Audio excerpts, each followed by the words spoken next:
right. Well, Mayor Ginther and Councilmember Favor, all of ModCon Living's wonderful board members and all of you who support the City of Columbus and its initiatives, welcome to ModCon Living's Tool Lending Library. We are so happy to have you here. Here at ModCon Living, we are dedicated to sustaining homes and communities, and we believe that everyone should have access to the resources needed to live in a safe and healthy home. For more than 32 years, ModCon Living has been assisting homeowners through unique programs and services that help sustain homes, improve the quality of life, and preserve affordable home ownership. And the City of Columbus has been an important partner in support of that mission. For instance, this tool library is an amazing resource that is available to any resident of our community. We have over 4,800 hand and power tools for every home repair and gardening need. Thanks to the support through the City of Columbus, we are able to offer no-cost memberships to income-eligible city residents through our Homeownership Sustainability Program, otherwise known as HOSP. Through the HOSP program, members have access to educational workshops and DIY trainings throughout the year, anything from lawnmower repair to basic home maintenance 101, making it possible for low-income homeowners to borrow the tools they need when they need them and to complete the home repairs and maintenance projects affordably. Through our Safe at Home program, ModCon Living provides no-cost home repairs and safety modifications to income-eligible senior, veteran, and disabled homeowners throughout the City of Columbus. Additionally, our Safe at Home program hosts a Rebuilding a Healthy Neighborhood event every year on the first Saturday in May, bringing together 250 to 350 volunteers from our local trade unions and community partners to complete home repairs and safety modifications for 10 to 15 homes in a single weekend, as well as providing cleanup and beautification activities throughout the neighborhood spaces. We generally host that event in the same community for 3 to 4 years, each year focusing on a different neighborhood. This year, our Rebuilding a Healthy Neighborhood event will be held on Saturday, May 6th, and for the second year in a row, we will be in the Milo Grogan community. Many of these critically needed home repairs are funded in part through the city's chores program and also through funds through the Columbus City Council's Home Repair Initiative, which kicked off last September with a focus in the Southfield community. We are very excited about the opportunity to serve more people in our community thanks to the investment from the City of Columbus in our programs. We appreciate the commitment of our mayor and of our City Council to keep Columbus City residents warm, safe, and dry in their homes.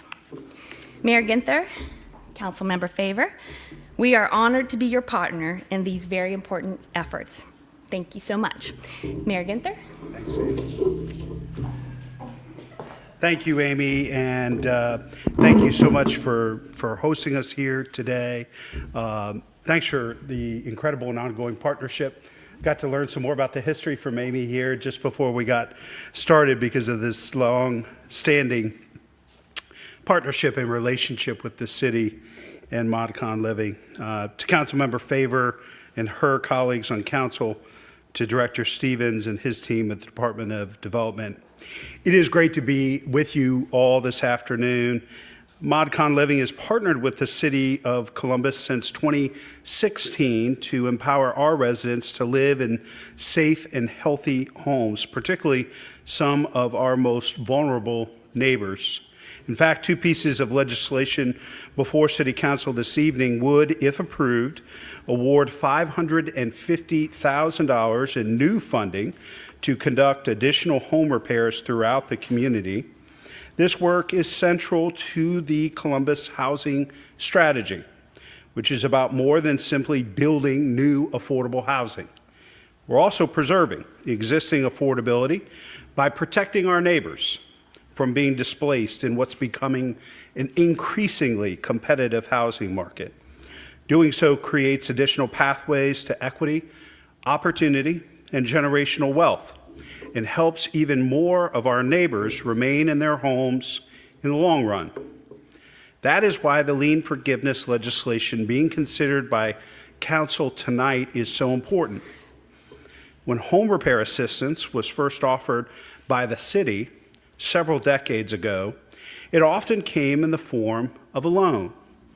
Those loans were deferred with 0% interest, but liens were placed on the homes for the total value of each particular loan. This was meant to encourage homeowners to stay in their homes since repayment wasn't due until their properties were sold. The hope was that these homeowners would be able to pay back the entirety of their loans utilizing the increased value of their homes at the time of the sale. While this program has proven to be remarkably impactful, times have changed, and today, this same kind of assistance is often provided by grants instead. This change, however, has resulted in certain inequities between the programs of the past and the programs of today.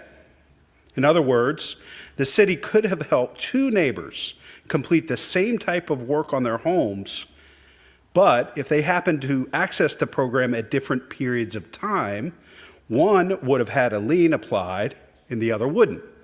So today, we're leveling the playing field and making things right.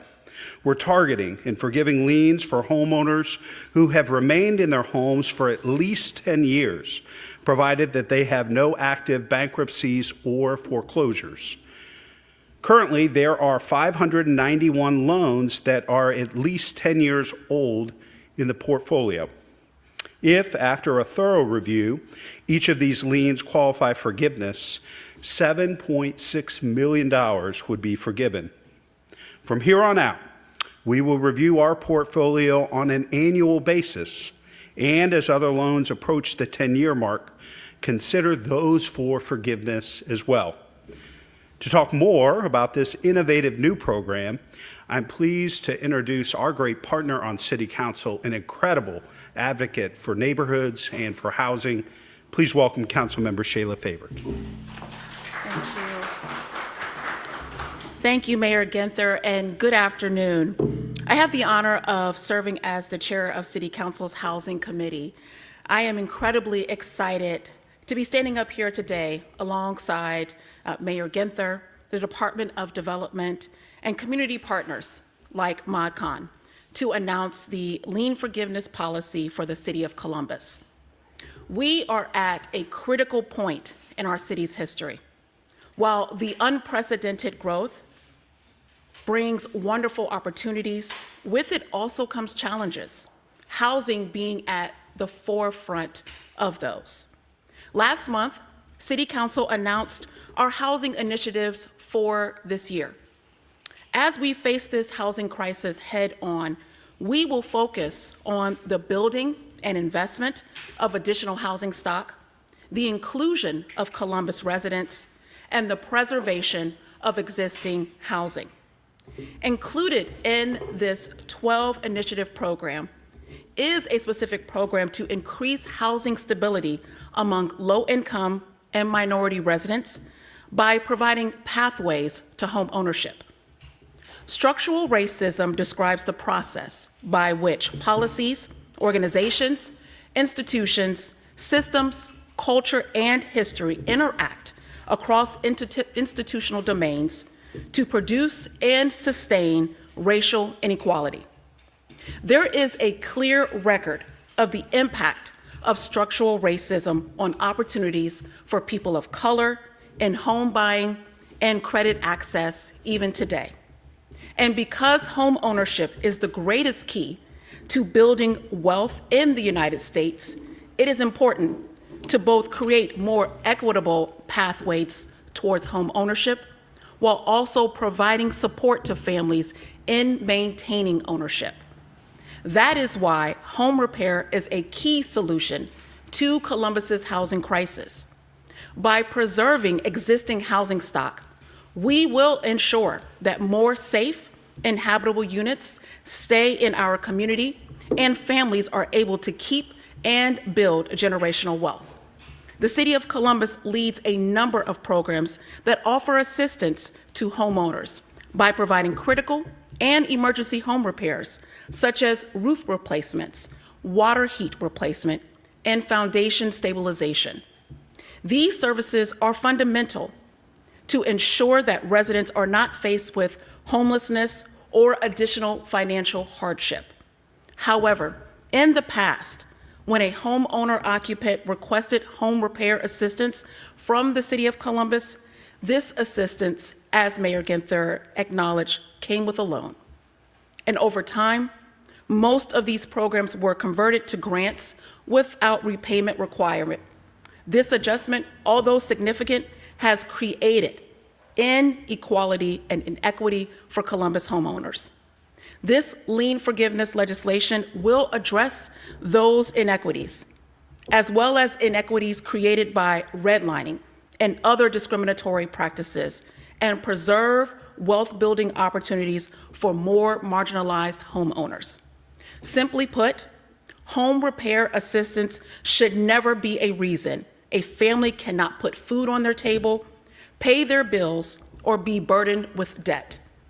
If we can support residents to repair and maintain safe and healthy homes, we can positively impact families for generations to come. Thank you, and I'll now turn it back over to Mayor Ginther. Thank you, Councilmember.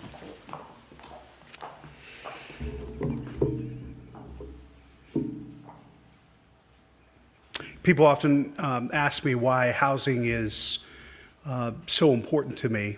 And I think back to growing up in Columbus and the fact that my parents fostered for about 30 years. They counted up at some point or another that 47 kids had come through our house, not all at the same time.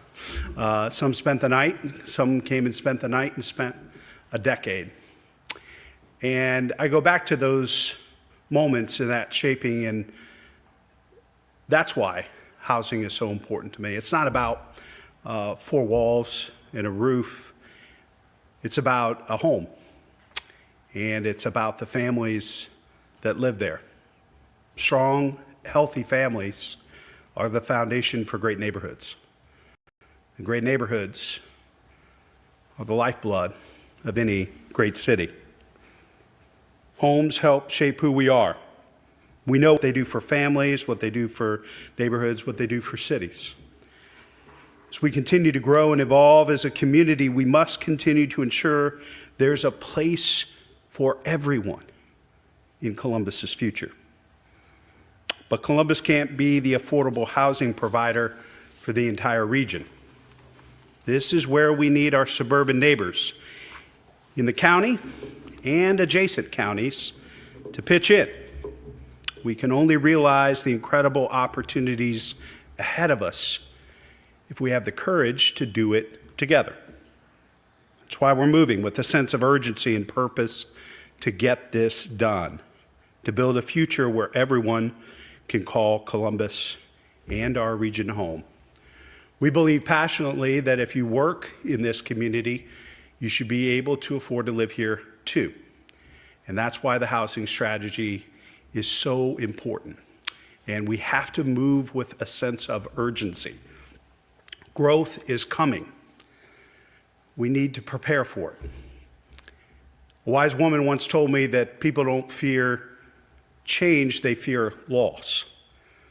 We need to do our part now to make sure that we're not just bigger, but better.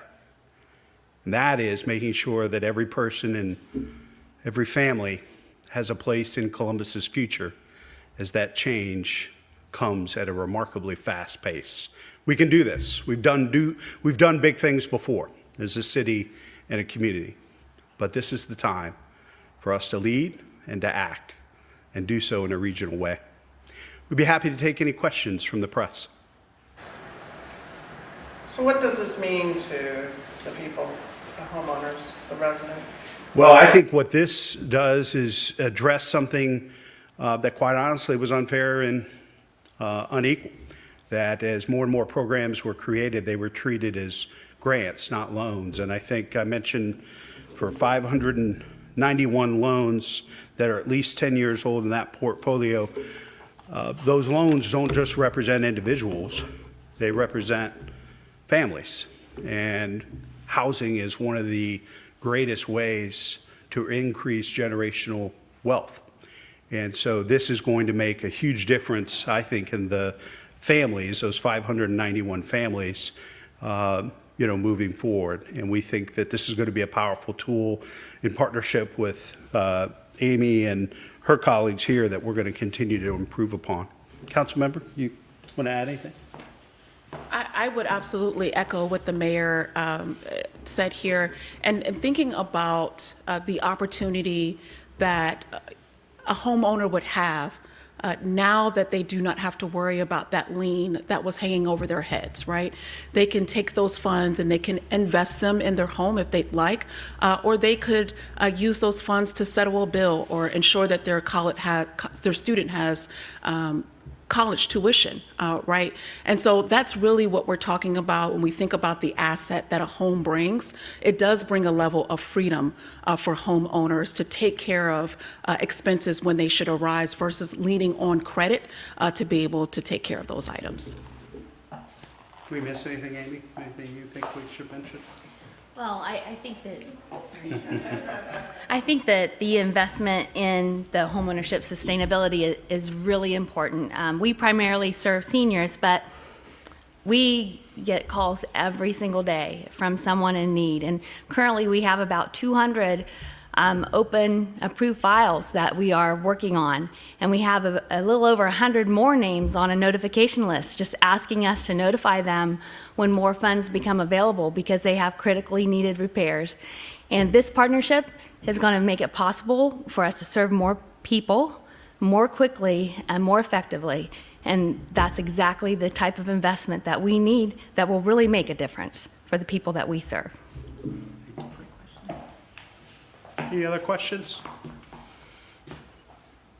Thank you all for being here and excited about our future together. Thanks for being here.